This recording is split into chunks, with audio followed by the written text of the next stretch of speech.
ಜನರು ತೀರ್ಮಾನಿಸಬೇಕು, ಜನರು ಎಚ್ಚರಗೊಳ್ಳಬೇಕು. ಎಸ್, ಜನ ತೀರ್ಮಾನಿಸಿ ಆಗಿದೆ, ಜನರು ಎಚ್ಚರಗೊಂಡಾಗಿದೆ.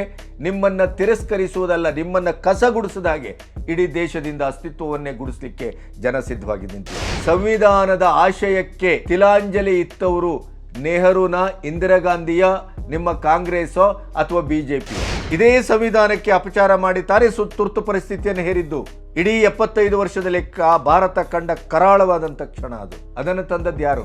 ಸರ್ವಾಧಿಕಾರಿಯಾಗಿ ವರ್ತಿಸಿದ್ದು ಇವತ್ತಿಗೂ ಇತಿಹಾಸ ಇಂದಿರಾ ಗಾಂಧಿ ಅವರ ಹೆಸರಲ್ಲಿದೆ ಹೊರತು ಬೇರೆಯವರ ಹೆಸರಲ್ಲಿಲ್ಲ. ಅಬ್ದುಲ್ ಕಲಾಂ ಅವರು ಆರೋಗ್ಯದಿಂದ ಗಟ್ಟಿ ಇದ್ರು, ಮುಂದುವರಿಯುವ ತಾಕತ್ತಿತ್ತು. ಆದರೆ ನೀವು ಕಾಂಗ್ರೆಸ್ನವರು ಅಧಿಕಾರಕ್ಕೆ ಬಂದ ನಂತರ ಅಬ್ದುಲ್ ಕಲಾಂ ಅವರನ್ನ ಯಾಕೆ ಮುಂದುವರಿಸ್ತೀವಿ? ಗರೀಬಿ ಹಠಾವು ಅಂತ 70ರ ದಶಕದಲ್ಲಿ ಘೋಷಿಸಿಯೂ ಇವತ್ತಿನವರೆಗೆ ಗರೀಬಿ ಎಲ್ಲ ಹಠಾವು ಆಗಿದೆ. ಜಾತಿಗಳ ಹೆಸರಿನಲ್ಲಿ ಒಡೆತಾ ಇದ್ದೀರಿ.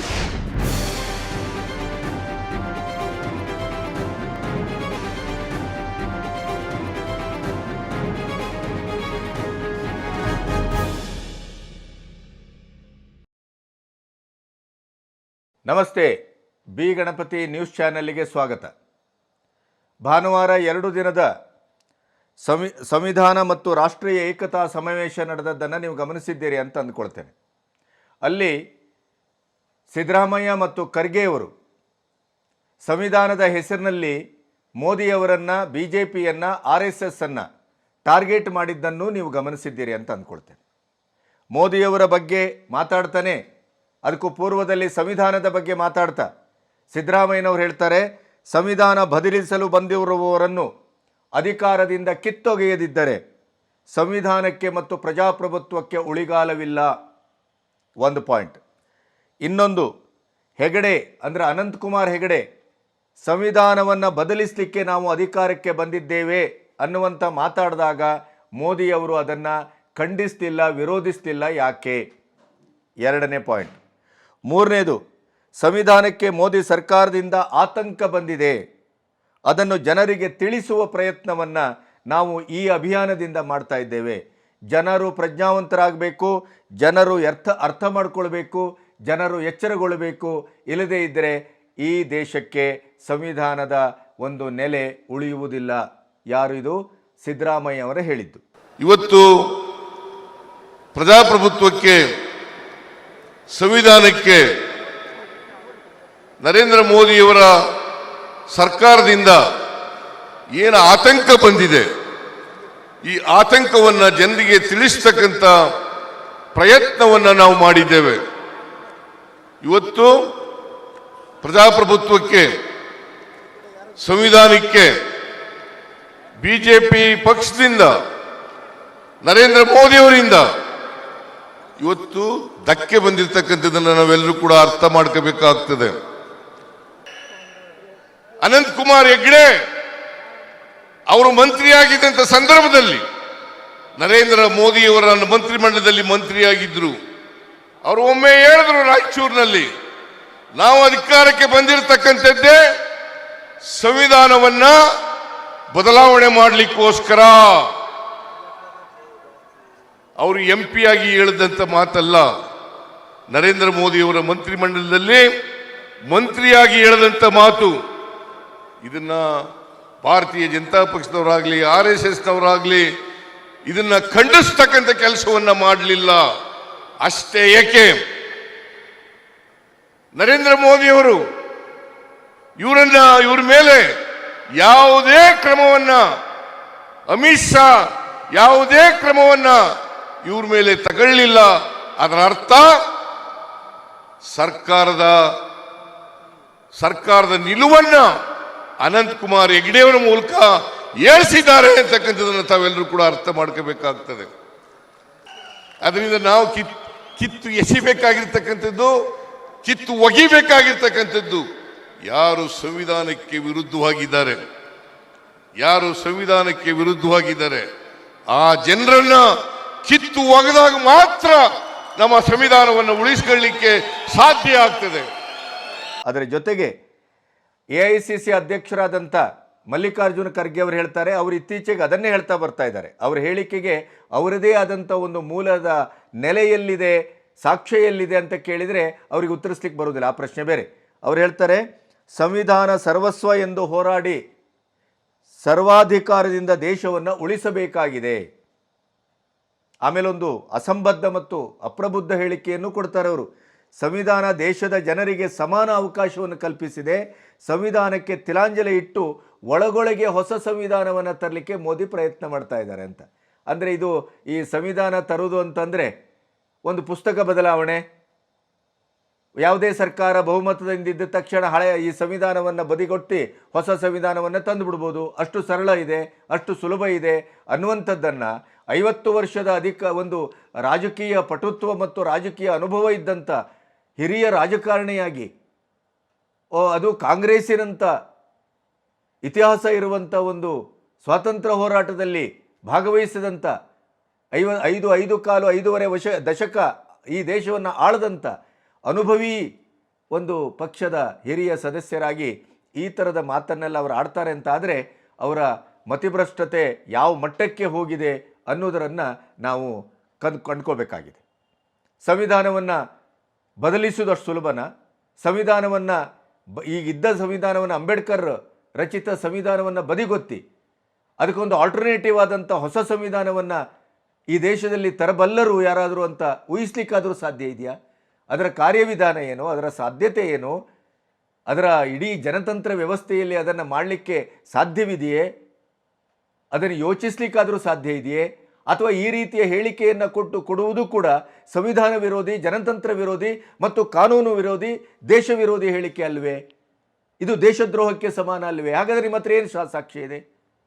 ಈ 10 ವರ್ಷದಲ್ಲಿ ಮೋದಿಯವರು ಆಡಳಿತ ಮಾಡಿದ್ದಾರೆ, ಹಿಂದೆ ಅಟಲ್ ಬಿಹಾರಿ ವಾಜಪೇಯಿಯವರು ಆಡಳಿತ ಮಾಡಿದ್ದಾರೆ. ಎರಡೂ RSSನ ನಿರ್ದೇಶಿತ ಮತ್ತು ಪ್ರಭಾವಿತ BJP ಅಧಿಕಾರದಲ್ಲೇ ಬಂದಿರೋದು.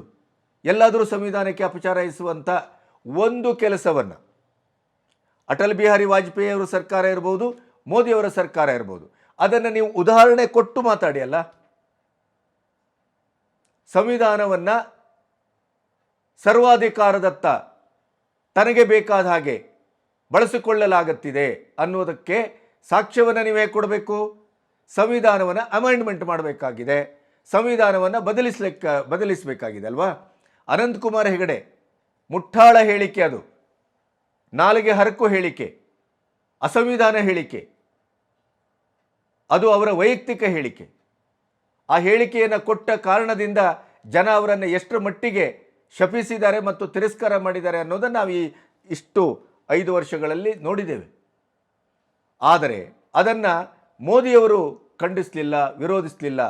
ಮೋದಿಯವರದು ಆ ರೀತಿಯ ಪ್ರವೃತ್ತಿ ಅಲ್ಲ, ಅದು ನಿಮ್ಮಂಥವ್ರದ್ದು. ಮೋದಿಯವರು ಏನು ಮಾಡ್ತಾರೆ? ಆ ಹೇಳಿಕೆಯನ್ನು ಖಂಡಿಸುವ ಬದಲು ತಾನು ಬದುಕಿ ತೋರಿಸ್ತಾರೆ, ತಾನು ಆಡಳಿತ ಮಾಡಿ ತೋರಿಸ್ತಾರೆ. 370ಯನ್ನು ಅಬ್ರೋಗೇಟ್ ಮಾಡಿದರು. ಅದರ ನಂತರ ಏನಾಯಿತು?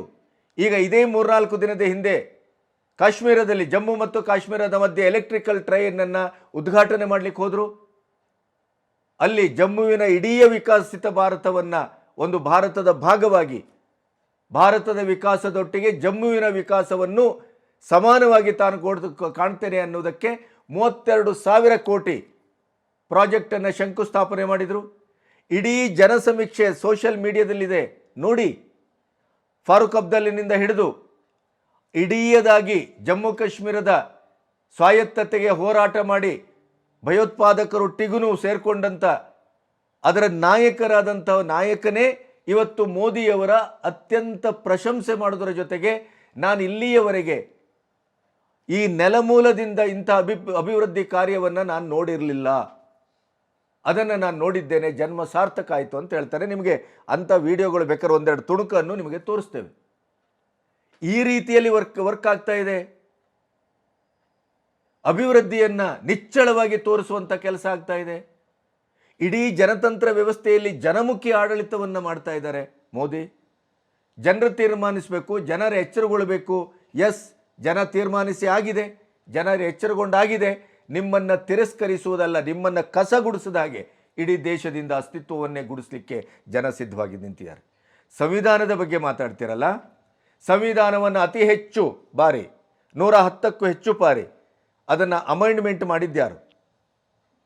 ಪರಿಷ್ಕರಣೆಯ ಹೆಸರಿನಲ್ಲಿ ಈ ದೇಶಕ್ಕೆ ತಕ್ಕುದಲ್ಲದ ಮತ್ತು ಜಾತಿಯ ಹೆಸರಿನಲ್ಲಿ ಸಂಪೂರ್ಣ ಒಡೆದು ಆಳುವಂಥ ಅದರ ಜೊತೆಗೆ ರಾಜಕೀಯವಾಗಿ ತಮ್ಮ ಬೇಳೆಯನ್ನು ಬೇಯಿಸ್ಕೊಳ್ಳಿಕ್ಕೆ ಅಂತಲೇ ಜಾತ್ಯತೀತ ಸೆಕ್ಯುಲರ್ ಅನ್ನುವಂಥ ವರ್ಡ್ ಸೇರಿಸಿದ್ಯಾರು? ಧರ್ಮದ ಹೆಸರಿನಲ್ಲಿ ಸಂವಿಧಾನಕ್ಕೆ ಅಮೆಂಡ್ಮೆಂಟನ್ನು ತಂದು ಮುಸ್ಲಿಮರ ತುಷ್ಟೀಕರಣಕ್ಕೆ, ಕ್ರಿಶ್ಚಿಯನ್ನರ ತುಷ್ಟೀಕರಣಕ್ಕೆ ಅವರಿಗೆ ಪ್ರಚಾರದ ಅವಕಾಶವನ್ನು ಕೊಟ್ಟು ನಮಗೆ ಆರಾಧನೆ ಮತ್ತು ಪ್ರಚಾರದ ಎರಡು ಅವಕಾಶವನ್ನು ಕಸಿದುಕೊಂಡದ್ದಿದ್ದರೆ ಹಿಂದೂ ಧರ್ಮಕ್ಕೆ 110 ಕೋಟಿ ಭಾರತೀಯರ ಬಹುಸಂಖ್ಯಾತರ ಇಡೀ ಧಾರ್ಮಿಕ ಹಕ್ಕಿನ ಮೇಲೆ ದಾಳಿ ಮಾಡಿದ್ದಿದ್ರೆ ಯಾರದು ಮಾಡಿದ್ದು? ಆಮೇಲೆ ಇನ್ನೂ ಒಂದು ಮಾತು ಹೇಳ್ತೇನೆ, ಸಂವಿಧಾನವನ್ನು ಇಷ್ಟರ ಮಟ್ಟಿಗೆ ಉಳಿಸ್ತೇವೆ, ಸಂವಿಧಾನವನ್ನು ಸರ್ವಾಧಿಕಾರದ ಹೆಸರಿನಲ್ಲಿ ನಾಶಗೊಳಿಸಲಾಗ್ತದೆ ಅಥವಾ ಸಂವಿಧಾನವನ್ನು ಸರ್ವಾಧಿಕಾರಕ್ಕೆ ಮುಂದೆ ಮಾಡಲಾಗ್ತಾ ಇದೆ ಅಥವಾ ಹೊಸ ಸಂವಿಧಾನವನ್ನು ಕಟ್ಟಲಿಕ್ಕೆ ಮೋದಿ ಹೊರಟಿದ್ದಾರೆ, ಈ ರೀತಿ ಎಲ್ಲ ನೀವು ಬೊಗಳೆ ಬಿಡ್ತೀರಲ್ಲ. ಆದರೆ ಸಂವಿಧಾನದ ಆಶಯಕ್ಕೆ ತಿಲಾಂಜಲಿ ಇತ್ತವರು ನೆಹರೂನ, ಇಂದಿರಾ ಗಾಂಧಿಯ, ನಿಮ್ಮ ಕಾಂಗ್ರೆಸ್ಸೋ ಅಥವಾ BJPಯೋ? ಅದನ್ನು ಮೊದಲು ಹೇಳಿ ಜನರೇ ಎದುರು. ಈಗ ಆರ್ಟಿಕಲ್ 370 ಒಂದು ಸಿನಿಮಾ ಬಂದಿದೆ, ಜನಗಳಿಗೆ ವಿನಂತಿ ಮಾಡ್ತೇನೆ ನಾನು, ಇದೇ ಸಿದ್ದರಾಮಯ್ಯನವರ ಮತ್ತು ಖರ್ಗೆಯವರ ಅಥವಾ ರಾಹುಲ್ ಗಾಂಧಿಯ ಅಥವಾ ಕಾಂಗ್ರೆಸ್ಸಿನ ಮುಳುಗುವವನಿಗೆ ಹುಲ್ಲು ಕಡ್ಡಿಯೇ ಆಸರೆ ಅನ್ನುವ ಹಾಗೆ ಅಂಬೇಡ್ಕರ್ ಮತ್ತು ಸಂವಿಧಾನವನ್ನು ಈಗ ಹಿಡ್ಕೊಂಡಿದ್ದಾರೆ ಇವರು. ಅಂಬೇಡ್ಕರನ್ನು ಅತ್ಯಂತ ಹಿಂಸಾತ್ಮಕವಾಗಿ ಅವರನ್ನು ಈ ನೆಲದಿಂದ ನಿರ್ಗಮಿಸಲಿಕ್ಕೆ ಕಾರಣವಾಗುವಲಿಕ್ಕೆ ಒಂದು ಷಡ್ಯಂತ್ರವನ್ನು ರೂಪಿಸಿದ್ದಿದ್ರೆ ಅದು ಕಾಂಗ್ರೆಸ್ಸು. ಅವರ ಕೊನೆಯ ಎಲೆಕ್ಷನ್ ಇರ್ಬೋದು, ಅವರು ಮೃತರಾದಂಥ ಸಂದರ್ಭದಲ್ಲಿರ್ಬೋದು, ಇದೇ PV ನರಸಿಂಹರಾವ್ ಅವರಿಗೆ ಇವತ್ತು ಭಾರತ ರತ್ನ ಕೊಟ್ಟಾಗ ಮುಜುಗರದಿಂದ ಬಳಲಿದ್ದಷ್ಟೇ ಅಲ್ಲ, ನಿಮ್ಮ ಇಡೀದಾದಂಥ ಒಂದು ಒಳಗಿನ ರಾಜಕೀಯ ಹೂಟ ಮತ್ತು ತಂತ್ರ, ವ್ಯಭಿಚಾರ ಅವ್ರ ಮೇಲೆ ನಡೆದಂಥದ್ದು, ಅದನ್ನು ಸಂಪೂರ್ಣವಾಗಿ ಹೊರಗಡೆ ಹಾಕಲಾಯಿತು. ಇದೇ PV ನರಸಿಂಹರಾವ್ ಅವರು ದೆಹಲಿಯಲ್ಲಿ ಏಮ್ಸಲ್ಲಿ ತೀರಿಕೊಂಡಾಗ ಅವರನ್ನು ದಿಢೀರಾಗಿ ಅಲ್ಲಿಂದ ಶಿಫ್ಟ್ ಮಾಡುವ ಕೆಲಸಕ್ಕೆ ರಾಜಶೇಖರ್ ರೆಡ್ಡಿ ಅಲ್ಲಿಂದ ಸ್ಪೆಷಲ್ ಫ್ಲೈಟಲ್ಲಿ ಬರ್ತಾರೆ ಅವರನ್ನು ಹೈದರಾಬಾದಿಗೆ ಶಿಫ್ಟ್ ಮಾಡಲಿಕ್ಕೆ. ಯಾಕೆಂತಂದರೆ ದೆಹಲಿಯಲ್ಲಿ ಅವ್ರದ್ದು ಯಾವುದೇ ಅಂತ್ಯ ಸಂಸ್ಕಾರ ಆಗಬಾರ್ದು ಅಂತ. ಆವಾಗ ನೀವು ಏನು ಹೇಳಿದ್ದೇನು, ದೆಹಲಿಯಲ್ಲಿ ಆಗಬಾರ್ದು, ಆದರೆ ದೆಹಲಿಯಲ್ಲಿ ಅವರ ಒಂದು ಸ್ಮಾರಕವನ್ನು ಕಟ್ತೇವೆ ಅಂತ. 10 ವರ್ಷದಲ್ಲಿ ನೀವು ಸ್ಮಾರಕವನ್ನು ಕಟ್ಟಲಿಲ್ಲ ಅಂತ ಇಡೀ ಆರ್ಥಿಕವಾದಂಥ ರಿಫಾರ್ಮೇಷನ್ನ ತಂದಂಥ ಅತ್ಯಂತ ಕನಿಷ್ಠವಾಗಿ ಇವತ್ತೇನು ನೇಪಾಳ ಅಥವಾ ಪಾಕಿಸ್ತಾನ ಅಥವಾ ಶ್ರೀಲಂಕಾ ಹಣದುಬ್ಬರ ಮತ್ತು ಆರ್ಥಿಕವಾದಂಥ ವಿನಾಶದ ಅಂಚಿನಲ್ಲಿ ಇವನು ನಿಂತಿದೆ. ಅವತ್ತು 1-2 ತಿಂಗಳು PV ನರಸಿಂಹರಾವ್ ವಿರಮಿಸಿದ್ದಿದ್ರೆ, PV ನರಸಿಂಹರಾವ್ ಅಂಥ ಒಂದು ಚಿಕಿತ್ಸಕವಾದಂಥ ಕ್ರಮವನ್ನು, ಲಿಬರೈಸೇಷನನ್ನು, ಉದಾರೀಕರಣವನ್ನು ಆರ್ಥಿಕವಾಗಿ ತರದೇ ಇದ್ದಿದ್ರೆ ಈ ದೇಶ ಭಾರತ ಇವತ್ತು ಹೀಗೆ ಇರ್ತಾನೇ ಇರಲಿಲ್ಲ, ಸಂಪೂರ್ಣವಾಗಿ ಆರ್ಥಿಕವಾಗಿ ನಾಶ ಆಗಿ ಹೋಗ್ತಾ ಇತ್ತು. ಅಂಥ ಒಂದು ಪುನರುಜ್ಜೀವನವನ್ನು ಕೊಟ್ಟಂಥ ನರಸಿಂಹರಾವ್ ಅವರನ್ನು ಏನು ಮಾಡಿದ್ರಿ? ಅಂತ್ಯ ಸಂಸ್ಕಾರಕ್ಕೆ ಅಲ್ಲಿ ಅವರ ಶವ ಸಂಸ್ಕಾರವನ್ನು ಮಾಡಿ ಅವರಿಗೆ ಶವಕ್ಕೆ ಒಂದು ಅಗ್ನಿಸ್ಪರ್ಶ ಮಾಡಿದ ಮೇಲೆ ಎಲ್ಲರೂ ಅಲ್ಲಿ ಆಚೆಗೆ ಹೋದ ಮೇಲೆ ಮಳೆ ಬಂದ ಪ್ರಯುಕ್ತ ಅವರ ಅರ್ಧಮರ್ಧ ಬೆಂದ ಹೆಣವನ್ನು ನರಿನಾಯಿಗಳು ತಿಂದದ್ದನ್ನು ಇದರಲ್ಲಿ ಪತ್ರಿಕೆಯಲ್ಲಿ ಪ್ರಕಟಿಸಲಾಯಿತು. ಅಂಥ ಒಂದು ಕೆಟ್ಟ, ಹೀನ, ದೇಶದ್ರೋಹಿ, ಪಕ್ಷದ್ರೋಹಿ, ಒಂದು ಪಕ್ಷನಿಷ್ಠನಾಗಿ ಕೆಲಸ ಮಾಡಿದಂಥ ಪ್ರಧಾನಿಗೆ ಮಾಡಿದಂಥ ಅವಮಾನವನ್ನು ಚರಿತ್ರೆಯಾಗಿಸಿದಂಥ ಕಾಂಗ್ರೆಸ್ಸಿಗರು ಸಂವಿಧಾನದ ಬಗ್ಗೆ ಮಾತಾಡ್ತೀರಿ. ಹಾಗೆ ಆರ್ಟಿಕಲ್ 370 ಒಂದು ಸಿನಿಮಾ ಬಂದಿದೆ ನೋಡಿ. ಆ ಸಿನಿಮಾದಲ್ಲಿ ಇಡೀದಾದಂಥ 370ಯನ್ನು ಹಾಕಿದ್ಯಾಕೆ?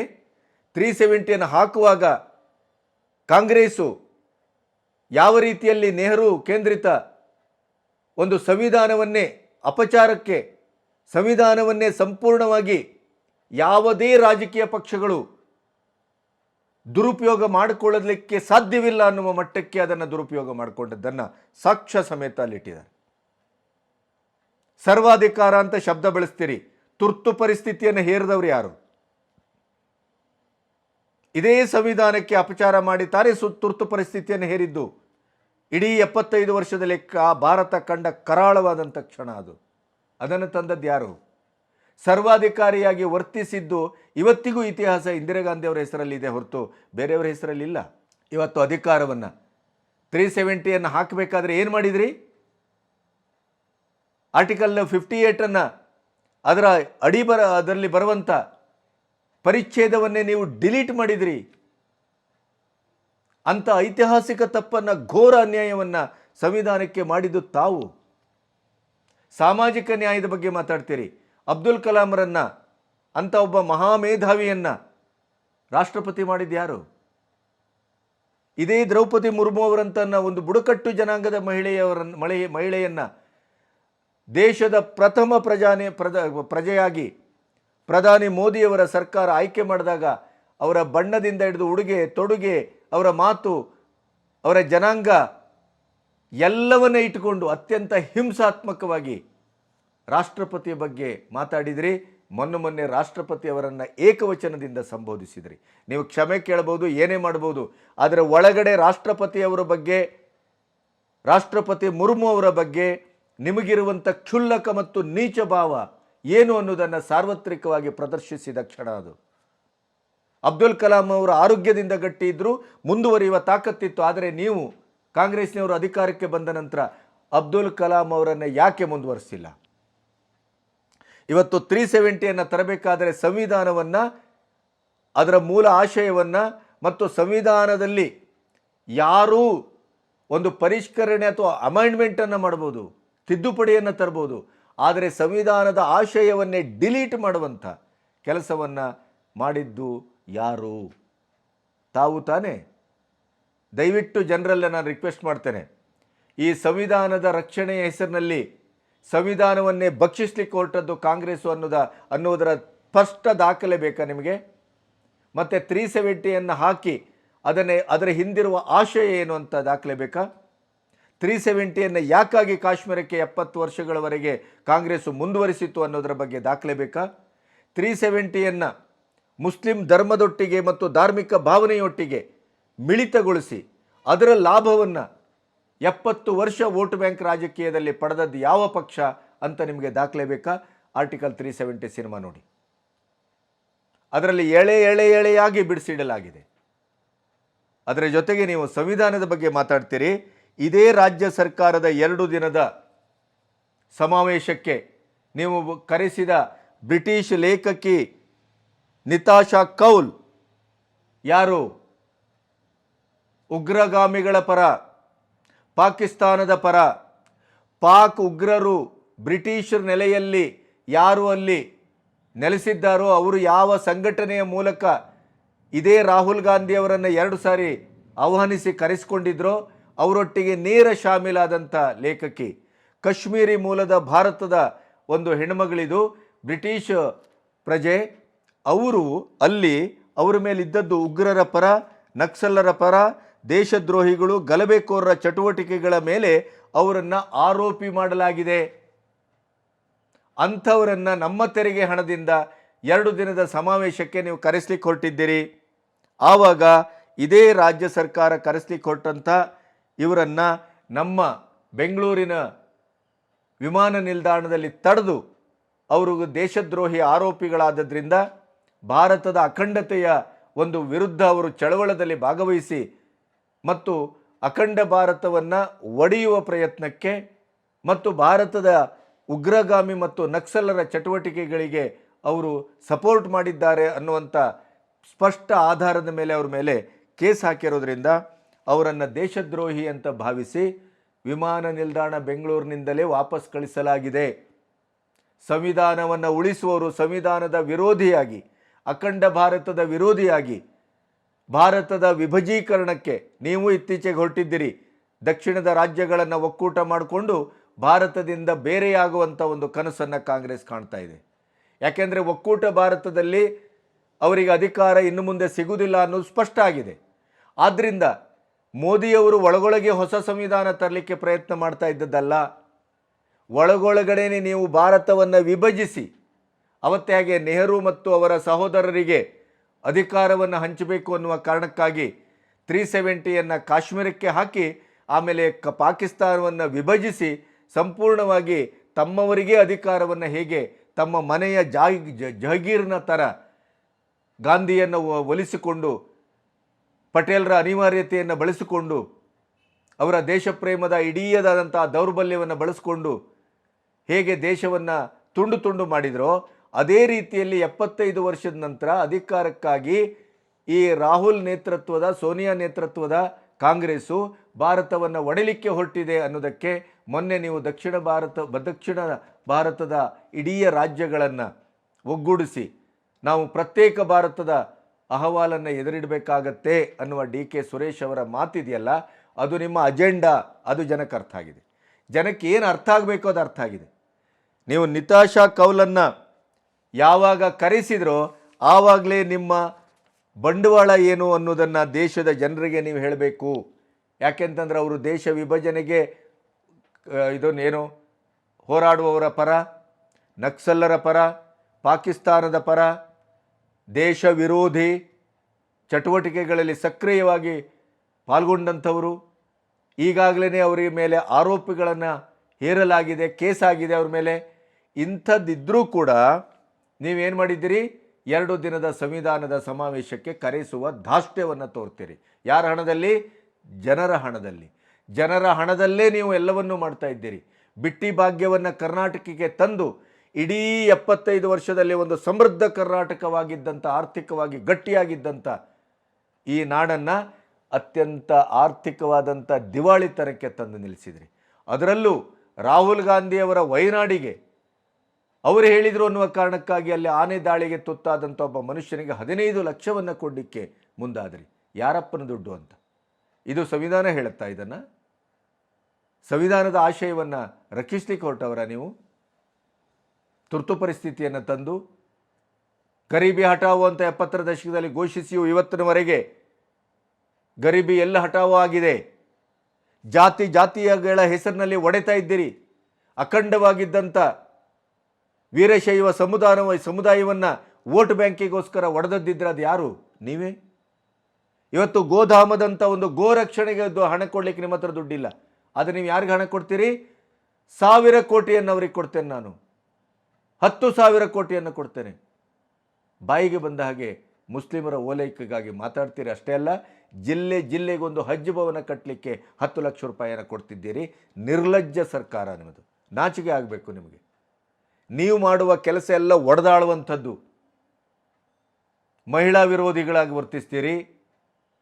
ಅದರ ಜೊತೆಗೆ ಜಯದೇವ ಆಸ್ಪತ್ರೆಗೆ ನೀವೆಂಥ ಒಂದು ರಾಜಕೀಯ ಪಟುತ್ವವನ್ನೇ ಇಟ್ಟುಕೊಂಡು 24ರ ಎಲೆಕ್ಷನ್ನನ್ನೇ ದೃಷ್ಟಿಯಲ್ಲಿ ಇಟ್ಟುಕೊಂಡು ಸಂಪೂರ್ಣವಾದ ಸರ್ಕಾರವನ್ನು, ಕರ್ನಾಟಕದ ಜನಾಧಾರಿತ, ಜನ ಆರಿಸಿದ ಸರ್ಕಾರವನ್ನು ಕಾಂಗ್ರೆಸ್ಸಿನ ಮತ ಪ್ರಚಾರಕ್ಕೆ ನೀವು ಬಳಸ್ಕೊಳ್ತಾ ಇದ್ದೀರಿ ಆಡಳಿತ ಮೂಲಕ. ಅಂತಂದರೆ ಜಯದೇವ ಆಸ್ಪತ್ರೆಯ ಈ 10 ವರ್ಷದ ಆಡಳಿತವನ್ನು ಮತ್ತು ಡಾಕ್ಟರ್ ಮಂಜುನಾಥ್ ಅವರ ಇಡೀದಾದಂಥ ರಾಷ್ಟ್ರವೇ ಅಂತಾರಾಷ್ಟ್ರೀಯ ಮಟ್ಟದಲ್ಲಿ ಮೆಚ್ಚುಗೆ ವ್ಯಕ್ತವಾದಂಥ ಮಾದರಿಯಾದಂಥ ಒಂದು ಈ ಜಯದೇವ ಆಸ್ಪತ್ರೆಯ ಆ ಒಂದು ಅವಧಿಯ ಕೆಲಸವನ್ನು ತನಿಖೆಗೊಳಪಡಿಸುವಂಥ ಒಂದು ಧಾಷ್ಟ್ಯಕ್ಕೆ ಮುಂದಾಗಿದ್ದೀರಿ.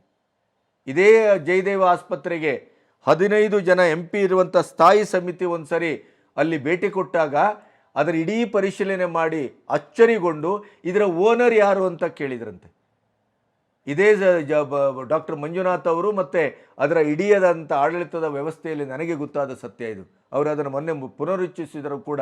ಆವಾಗ ಅವರು ಹೇಳಿದ್ರಂತೆ ಇದರ ಓನರ್ ಕರ್ನಾಟಕ ಸರ್ಕಾರ ಅಂತ. ಅಂದರೆ ಒಂದು ಖಾಸಗಿ ಆಸ್ಪತ್ರೆಯನ್ನು ಮೀರಿಸುವ ಮಟ್ಟದಲ್ಲಿ ಸರ್ಕಾರಿ ಸೌಲಭ್ಯಗಳನ್ನು ಬಳಸಿಕೊಂಡು ಜನರ ಇಡೀಯಾದ ಒಂದು ಸಹಾಯದೊಂದಿಗೆ, ಸಹಕಾರದೊಂದಿಗೆ ಅಂಥ ಒಂದು ಅದ್ಭುತ ಆಸ್ಪತ್ರೆಯನ್ನು ಕಟ್ಟಿದವರನ್ನು ಇನ್ನೂ ಒಂದು 6ರಿಂದ 7 ವರ್ಷ ಅವರ ಅಧಿಕಾರದಲ್ಲಿ ಮುಂದುವರಿಯಬಹುದಾದಂಥ ಸಾಂವಿಧಾನಿಕ ಸಾಧ್ಯತೆ ಇದ್ದರೂ ಕೂಡ ಅವರು ಗೌಡ್ರ ಕುಟುಂಬದವರು, ಗೌಡ್ರ ಅಳಿಯ ಅನ್ನುವ ಕಾರಣಕ್ಕಾಗಿ ಮತ್ತು ಜನತಾದಳ ಹೋಗಿ JDS ಹೋಗಿ BJPಗೆ ಸೇರಿಕೊಂಡಿತ್ತು ಅನ್ನುವ ಕಾರಣಕ್ಕಾಗಿ ಅವರ ಮೇಲೆ ಹಠ ಸಾಧಿಸಿ ಇಡೀ ಜಯದೇವ ಆಸ್ಪತ್ರೆಯ ಇತಿಹಾಸವನ್ನು ಕೆಡಿಸುವ ಕೆಲಸಕ್ಕೆ ಸ್ವತಃ ಕಾಂಗ್ರೆಸ್ ಮುಂದಾಗಿದೆ ಹೊರತು ಬೇರೆಯವರಲ್ಲ. ಇಂಥ ಒಂದು ಅದ್ಭುತವಾದಂಥ ಕೆಲಸ ಮಾಡಿದಂಥ ಇಡೀ ಕೇಂದ್ರ ಸರ್ಕಾರದಿಂದ ಹಿಡಿದು ನಿಮ್ಮಿಂದ ಹಿಂದೆ ಬಂದ ಸರ್ಕಾರ, ನಿಮ್ಮ ಸಿದ್ದು ಅವರು ಮೊದಲ ಬಾರಿಗೆ ಅಧಿಕಾರದಲ್ಲಿದ್ದಾಗಲೂ ಕೂಡ ಈ ಮಾತನಾಡಿದ್ದಾರೆ. ಏನು? ಜಯದೇವಕ್ಕೆ ಸಾಧ್ಯವಾಗುವುದು ಬೇರೆ ಆಸ್ಪತ್ರೆ, ಸರ್ಕಾರಿ ಆಸ್ಪತ್ರೆಗಳಿಗೆ ಯಾಕೆ ಸಾಧ್ಯ ಆಗುವುದಿಲ್ಲ?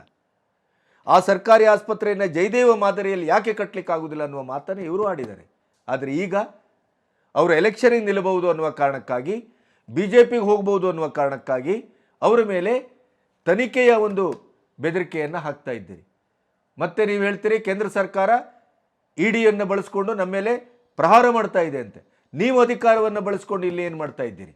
ಸಪೋಸ್ ನೀವು ಮೋದಿ ಜಾಗದಲ್ಲಿದ್ದಾಗ ನೀವು ಹಿಂದೆ 50-55 ವರ್ಷದ ಆಡಳಿತದಲ್ಲಿ ಇದೇ ಸಂಸ್ಥೆಗಳನ್ನು ಬಳಸ್ಕೊಂಡು ಎಷ್ಟು ಜನರಿಗೆ ಅನ್ಯಾಯ ಮಾಡಿದ್ದೀರಿ? ಇದೇ ಸಂವಿಧಾನದ ಹೆಸರಿನಲ್ಲಿ ಎಷ್ಟು ಜನರಿಗೆ ಅದನ್ನು ಅಮೆಂಡ್ಮೆಂಟ್ ಮಾಡಿ ನೀವು ರಾಜ್ಯ ಸರ್ಕಾರ, ಚುನಾಯಿತ ಸರ್ಕಾರವನ್ನು ಬರ್ಖಾಸ್ತುಗೊಳಿಸಿದ ಘಟನೆಗಳಿರಲಿಲ್ವಾ? ಇಡೀ 75 ವರ್ಷದಲ್ಲಿ ಅತಿ ಹೆಚ್ಚು ಬಾರಿ ಸಂವಿಧಾನವನ್ನು ಅಮೆಂಡ್ಮೆಂಟ್ ಮಾಡಿಕೊಂಡು ಅದರ ಅಧಿಕಾರದ ಹೆಸರಿನಲ್ಲಿ ರಾಜ್ಯ ಸರ್ಕಾರವನ್ನು ಉರುಳಿಸಿದ್ದಿದ್ರೆ, ಸರ್ವಾಧಿಕಾರಿ ಧೋರಣೆಯನ್ನು ತೋರಿದ್ದಿದ್ರೆ ಅದು ಕಾಂಗ್ರೆಸ್ಸಿನ ಇತಿಹಾಸ, ಮೋದಿಯವರ ಇತಿಹಾಸ ಅಲ್ಲ. ಓಕೆ, ಸಂವಿಧಾನವನ್ನು ದುರ್ಬಳಕೆ ಮಾಡ್ಕೊಳ್ತಾ ಇದ್ದಾರೆ ಮೋದಿ, ಸಂವಿಧಾನದ ಮೇಲೆ ಪ್ರಹಾರ ಮಾಡ್ತಾ ಇದ್ದಾರೆ ಮೋದಿ, ಸಂವಿಧಾನದ ಮೇಲೆ ಒತ್ತಡ ಹೇರ್ತಾ ಇದ್ದಾರೆ ಮೋದಿ, ಅಥವಾ ಒಳಗೊಳಗೆ ಬೇರೆ ಸಂವಿಧಾನವನ್ನು ತರಲಿಕ್ಕೆ ಕೊಟ್ಟಿದ್ದಾರೆ ಎನ್ನುವ ಮುಟ್ಟಾಳ ಹೇಳಿಕೆಯನ್ನು ಕೊಟ್ಟಂಥ ಖರ್ಗೆಯವರ ಹೇಳಿಕೆಯನ್ನು ಆಧರಿಸಿ ನಾವು ಯೋಚನೆ ಮಾಡೋಣ. ಓಕೆ, ಸಿದ್ದರಾಮಯ್ಯನವರು, ಖರ್ಗೆಯವರು, ರಾಹುಲ್ ಗಾಂಧಿಯವರು ಸಂವಿಧಾನದ ಮೇಲೆ ಈ ರೀತಿಯ ಏನಾದರೂ ಅಪಚಾರ ಈ 10 ವರ್ಷದಲ್ಲಿ ಯಾವತ್ತಾದರೂ ಆಗಿದೆ ಎನ್ನುವ ಕಾರಣಕ್ಕಾಗಿ ನೀವು ಈ ಮಾತನ್ನು ಆಡ್ತಿದ್ದೀರಿ ಅಂತ ಆದರೆ ಒಂದು ಉದಾಹರಣೆಯನ್ನು ಕೊಡಿ. ಇಡೀ ದೇಶದ ಜನ ನಿಮ್ಮ ಪರವಾಗಿ ಮತ ಹಾಕ್ತಾರೆ. ಒಂದೇ ಒಂದು ಉದಾಹರಣೆಯನ್ನು ಕೊಡಿ. ನಿಮ್ಮ ಹತ್ರ ಇರುವುದೇನು? ಹೊಸ ಸಂಸತ್ ಭವನವನ್ನು ಉದ್ಘಾಟಿಸಲಿಕ್ಕೆ ರಾಷ್ಟ್ರಪತಿಗಳನ್ನೇ ಯಾಕೆ ಕರೆಯಲಿಲ್ಲ? ರಾಮ ಮಂದಿರದ ಪುನರ್ ಪ್ರತಿಷ್ಠಾಪನೆಯ ಯಜಮಾನಿಕೆಯನ್ನು ಮೋದಿಯವರು ಯಾಕೆ ನಿರ್ವಹಿಸಿದರು? ಅಲ್ಲಿ ಯಾಕೆ ರಾಷ್ಟ್ರಪತಿಗಳನ್ನು ಕರೆಸಿಲ್ಲ? ಈ ಥರದ್ದು ತಾನೇ. ನಿಮ್ಮದೇ ಚಿದಂಬರಂ ಹೇಳಿದರು, ಅವರು ಯಾವ ಯೋಜನೆಯನ್ನು ಆರಂಭಿಸ್ತಾರೋ ಅದರ ಒಂದು ಅಂತ್ಯವನ್ನು ಮತ್ತು ಅದರ ಸಂಪೂರ್ಣವಾದಂಥ ಸಮಯದ ಮಿತಿಯೊಳಗೆ ಮುಗಿಸಿದೇನೆ ವಿರಮಿಸುವುದೇ ಇಲ್ಲ. ಅದು ಮೋದಿಯ ಚಹರೆ. ಅವರ ಆ ಡಿಟರ್ಮಿನೇಷನನ್ನು ನಾನು ಒಪ್ಪಿದ್ದೇನೆ, ಅಭಿನಂದಿಸ್ತೇನೆ ಅಂತ ಹೇಳಿದರು. ಇದು ಯಾವ ಮಾಜಿ ವಿತ್ತ ಸಚಿವ ಮೋದಿಯವರನ್ನು ಹೆಜ್ಜೆ ಹೆಜ್ಜೆಗೂ ಕ್ರಿಟಿಸೈಸ್ ಮಾಡ್ತಾ ಇದ್ರೋ ಅದೇ ಚಿದಂಬರಂ ಅವರು ಹೇಳಿದ ಮಾತು. ಅಂದರೆ ಒಂದು ದೇಶದ ಅಭಿವೃದ್ಧಿಗೆ ಇದಕ್ಕಿಂತ ಒಂದು ಸರ್ಟಿಫಿಕೇಟ್ ಬೇಕಾಗಿಲ್ಲ. ಅಭಿವೃದ್ಧಿ ಯೋಜನೆಗಳನ್ನು ಆರಂಭಿಸೋದು ಮುಖ್ಯ ಅಲ್ಲ, ಅಲ್ಲಿ ಶಂಕುಸ್ಥಾಪನೆ ಮಾಡೋದು ಮುಖ್ಯ ಅಲ್ಲ.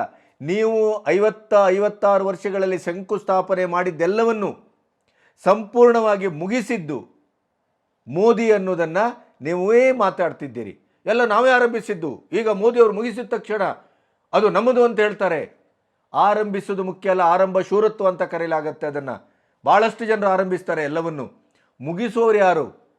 ಇದೇ ಕೊಂಕಣ ರೈಲ್ವೆ ಜಾರ್ಜ್ ಫೆರ್ನಾಂಡಿಸು ಮತ್ತು ಅಟಲ್ ಬಿಹಾರಿ ವಾಜಪೇಯಿ ಅವರ ಒಂದು ಸಂಘಟಿತ ಪ್ರಯತ್ನ ಅಲ್ಲದೆ ಇದ್ದರೆ ಅದರ ಕೂಗು ಬಹಳ ವರ್ಷಗಳಿಂದಿತ್ತು. ಆದರೆ ಟೈಮ್ ಬೌಂಡಲ್ಲಿ ಅದನ್ನು ಮುಗಿಸಿ ದೇಶಕ್ಕೆ ಅರ್ಪಿಸಿದ್ದಿದ್ರೆ ಅದು BJP ಸರ್ಕಾರ. ಹಾಗಾಗಿ ಸಂವಿಧಾನದ ಹೆಸರಿನಲ್ಲಿ ನಿಮಗಿನ್ಯಾವುದೇ ರೀತಿಯಲ್ಲೂ ಮೋದಿಯವರನ್ನು ಕ್ರಿಟಿಸೈಸ್ ಮಾಡಲಿಕ್ಕೆ ವಸ್ತುಗಳಿಲ್ಲ. GDP ಆಗ್ಬೋದು, ಆರ್ಥಿಕತೆ ಇರ್ಬೋದು, ಬೆಲೆ ಏರಿಕೆ ಅಂತೀರಿ, ಡಾಲರು ಅಂತೀರಿ, 55,000 ಕೋಟಿ ಸಾಲ ಇದ್ದದ್ದು ಇವತ್ತು ಲಕ್ಷದ ಆಚೆ ಸಾಲ ಆಗಿದೆ, 1,000 ಕೋಟಿಗೆ ಅಂತ ಇವತ್ತು ಸಂತೋಷ್ ಲಾಡ್ ಅಂತ ಮನುಷ್ಯ ಹೇಳ್ತಾರೆ. ನಿಮಗೆ ಸಾಲ ಮಾಡುವ ಸಾಧ್ಯತೆಗೂ ಮತ್ತು ನಮ್ಮ ಮೂಲಭೂತ ಸೌಕರ್ಯಗಳಿಗೂ ತುಲನಾತ್ಮಕವಾಗಿ ನೋಡಿದಾಗ ಅಭಿವೃದ್ಧಿ ಆಗಬೇಕು ಅಂತಂದರೆ ಸಾಲವೂ ಆಗತ್ತೆ, ಅಸೆಟ್ ಇರಬೇಕಲ್ಲ. ಹಾಗಾಗಿ ನಿಮಗೆ ಯಾವುದೂ ಇಲ್ಲ. ಅಲ್ಲಿ ಮಾತಿಗೂ ಇಲ್ಲಿ ಉದಾಹರಣೆ ಇದೆ. ಸಾಲ ಇದೆ, ಅದರ ಅಸೆಟ್ ಇದೆ. ಸಾಲ ಇದೆ, ಅಭಿವೃದ್ಧಿ ಇದೆ. GDP 7% ನಿರಂತರವಾಗಿ ಮುಂದುವರಿತಾ ಇದೆ. ಜಪಾನೇ 3ನೇ ಸ್ಥಾನದಿಂದ 4ನೇ ಸ್ಥಾನಕ್ಕೆ ಇಳಿದಿದೆ. ನಾವು 5ನೇ ಸ್ಥಾನದಿಂದ 4ನೇ ಸ್ಥಾನಕ್ಕೆ ಜಿಗಿದಿದ್ದೇವೆ. ಸಾಲದ ಒತ್ತಡದಲ್ಲಿ ಚೀನಾ ಸಂಪೂರ್ಣವಾಗಿ ಕುಸಿತಾ ಇದೆ. ಅದು ಈಗ 3ನೇ ಸ್ಥಾನದಲ್ಲಿ ಇದ್ದದ್ದು ಮತ್ತೆ 4ಕ್ಕೆ ಬರ್ಬೋದು. ಆವಾಗ ನಾವು ಇನ್ನೊಂದು ಸ್ಥಾನ ಜಂಪ್ ಆಗ್ತೇವೆ. ಇಂಥ ಅಂತಾರಾಷ್ಟ್ರೀಯ ಮಟ್ಟದ ಆರ್ಥಿಕ ತಜ್ಞರೇ ಹೇಳ್ತಾ ಇರುವಾಗ ನಿಮಗೆ ಇನ್ನೇನಿದೆ ಹೇಳಲಿಕ್ಕೆ? ಸಂವಿಧಾನವನ್ನು ಹಿಡ್ಕೊಂಡಿದ್ರಿ. ಅದೇ ಸಂವಿಧಾನಕ್ಕೆ ಅಪಚಾರ ಮಾಡಿದವರು, ಅದೇ ಸಂವಿಧಾನದ ಪರಿಚ್ಛೇದಗಳನ್ನು ಡಿಲೀಟ್ ಮಾಡಿದವರು, ಅದೇ ಸಂವಿಧಾನಕ್ಕೆ ತಮಗೆ ಬೇಕಾದಾಗೆ ಎಲ್ಲವನ್ನು ಸೇರಿಸಿದವರು, ಸಂವಿಧಾನದ ಮೇಲೆ ನಿರಂತರವಾಗಿ ಪ್ರಹಾರ ಮಾಡದಿದ್ದರೆ, ಅಪಚಾರದ ಪ್ರಹಾರ ಮಾಡದಿದ್ದರೆ, ಸಂವಿಧಾನವನ್ನು ತಮಗೆ ಬೇಕಾದ ಹಾಗೆ ಬಳಸ್ಕೊಂಡಿದ್ದರೆ ಅದರ ಸಂಪೂರ್ಣವಾದಂಥ ಶ್ರೇಯಸ್ಸು ನಿಮಗೆ ಸೇರಬೇಕು ಕಾಂಗ್ರೆಸ್ನವರಿಗೆ. ಇದೇ 10 ವರ್ಷದಲ್ಲಿ ಮೋದಿಯವರು ಒಂದು ಬಾರಿಯೂ ಸಂವಿಧಾನದ ಬಗ್ಗೆ ಏನನ್ನೂ ಮಾತಾಡಿಲ್ವಲ್ಲ. ಸಂವಿಧಾನಕ್ಕೆ ಗೌರವವನ್ನು ಸೂಚಿಸಿದರು. ಯಾರೋ ಮುಟ್ಟಾಳ ಅನಂತಕುಮಾರ್ ಹೆಗಡೆ ಮಾತಾಡಿದ್ರು ಅನ್ನೋ ಕಾರಣಕ್ಕಾಗಿ ಮೋದಿಯವರನ್ನು ನೀವು ಟಾರ್ಗೆಟ್ ಮಾಡ್ತೀರಿ. ಅವತ್ತಿನಿಂದ ಇವತ್ತಿನವರೆಗೂ ನಿಮಗೆ ಅದು ಒಂದೇ ಅಸ್ತ್ರ ಬಿಟ್ಟರೆ ಬೇರೆ ಅಸ್ತ್ರವೇ ಇಲ್ಲ ನಿಮ್ಮ ಹತ್ರ. ಅನಂತಕುಮಾರ್ ಹೆಗಡೆ ಮಾತನ್ನು ಖಂಡಿಸಲಿಲ್ಲ ಅಥವಾ ಅದನ್ನು ವಿರೋಧಿಸಲಿಲ್ಲ ಅನ್ನೋದಲ್ಲ, ಆದರೆ ಸಂವಿಧಾನವನ್ನು ನಾವು ಎಷ್ಟು ಗೌರವಿಸ್ತೇವೆ ಅನ್ನೋದನ್ನು ಈ 10 ವರ್ಷಗಳಲ್ಲಿ ಮೋದಿಯವರು ಅದ್ಭುತವಾಗಿ ತೋರಿಸ್ಕೊಟ್ಟಿದ್ದಾರೆ. ಅದು ಜನಕ್ಕೆ ಅರ್ಥ ಆಗಿದೆ. ಆದ್ದರಿಂದಲೇ ಸಮೀಕ್ಷೆಗಳಿಂದ ಪ್ರಶಾಂತ್ ಕಿಶೋರ್ನಿಂದ ಹಿಡಿದು ಪ್ರತಿ ಒಂದನ್ನು ಇವತ್ತೇನಾಗ್ತಾ ಇದೆ, BJP ಮತ್ತು ಈ ಮೋದಿಯವರ ನೇತೃತ್ವದಲ್ಲಿ 370 BJP ಬರ್ಬೋದು, ಮತ್ತು ಕೊನೆಗೂ NDA 400 ಸೀಟನ್ನು ದಾಟ್ತದೆ ಅನ್ನುವ ಸತ್ಯವನ್ನು ಹೇಳ್ತಾರೆ. ನೀವು ಏನೇ ಬೇಕಾದರೆ ಹೇಳಿ, ಎಷ್ಟೇ ಸುಳ್ಳನ್ನು ಸತ್ಯ ಮಾಡಲಿಕ್ಕೆ ಹೊರಡಿ, ಆದರೆ ನಿಮ್ಮ ಮಾತಿನಲ್ಲೇ ಅರ್ಥ ಆಗತ್ತೆ ನಿಮ್ಮ ಹತ್ರ ಸತ್ಯದ ನೆಲೆ ಇಲ್ಲ, ಸಾಕ್ಷ್ಯದ ನೆಲೆ ಇಲ್ಲ. ಒಂದೇ ಒಂದು ಸಂವಿಧಾನವನ್ನು ಅಭದ್ರಗೊಳಿಸುವ, ಸಂವಿಧಾನವನ್ನು ಮೀರುವ, ಸಂವಿಧಾನವನ್ನು ಬದಲಿಸುವ ಯಾವುದಾದ್ರೂ ಒಂದು ಕೆಲಸವನ್ನು ಈ 10 ವರ್ಷದಲ್ಲಿ ಮಾಡಿದ್ದು ಬಿಡಿ, ಅದರ ಒಂದು ಸಣ್ಣ ಸಂಕೇತವನ್ನಾದರೂ ತೋರಿಸಿ. ಧೀಮಂತಿಕೆಯನ್ನು ಸರ್ವಾಧಿಕಾರ ಅಂತ ಭಾವಿಸಿದರೆ, ಒಪ್ಪಿದ ಕೆಲಸವನ್ನು ಮಾಡುವ ಯೋಜನೆಗಳನ್ನು ಕ್ಲಪ್ತ ಸಮಯದಲ್ಲಿ ಮುಗಿಸಬೇಕು ಅನ್ನುವ ಹಠವನ್ನು ನೀವು ಸರ್ವಾಧಿಕಾರ ಅಂತ ಭಾವಿಸ್ತೀರಿ ಅಂತಾದರೆ, ರೈತರ ಮತ್ತು ಇಡೀ ತಳ ಸಮುದಾಯದ ಪ್ರತಿಭೆಗಳನ್ನು ರಾಷ್ಟ್ರಮಟ್ಟದಲ್ಲಿ ಪುರಸ್ಕರಿಸುವ ಗೌರವವನ್ನು ತೋರಿಸಿದ್ದನ್ನು ನೀವು ಸರ್ವಾಧಿಕಾರ ಅಂತ ಭಾವಿಸ್ತೀರಿ ಅಂತಾದರೆ, ಅಂಥ ಸರ್ವಾಧಿಕಾರವನ್ನು ಜನ ಮೆಚ್ಚುತ್ತಾರೆ, ಜನ ಬಯಸ್ತಾರೆ. ಆ ಧೀಮಂತಿಕೆ ಬೇಕು ಅಂತಲೇ ಜನ ಬಯಸ್ತಾ ಇದ್ದಾರೆ. ನೀವು ಏನೇ ತಿಪ್ಪರ್ಲಾಗ ಹಾಕಿದರೂ 2024 ಕಾಂಗ್ರೆಸ್ಸಿನ ಸರ್ವಪತನದ ಪರ್ವ ಆಗಲಿದೆ ಹೊರತು ನೀವು ಅಧಿಕಾರಕ್ಕೆ ಬರ್ತೀರಿ, ಮೋದಿಯವರನ್ನು ಅಧಿಕಾರದಿಂದ ಇಳಿಸ್ತೀರಿ. ಆ ಯಾವ ಕನಸೂ ಕೂಡ ನನಸಾಗೋದು ಬಿಡಿ, ಅದೊಂದು ಕೆಟ್ಟ ಕನಸು ಅನ್ನೋದನ್ನು ಜನ ನಿಮಗೆ ಅರ್ಥ ಮಾಡಿಸುವುದಕ್ಕೆ ಕೆಲವೇ ಕೆಲವು ತಿಂಗಳ ಬಾಕಿ ಇದೆ. Wait and see. ನಮಸ್ತೆ.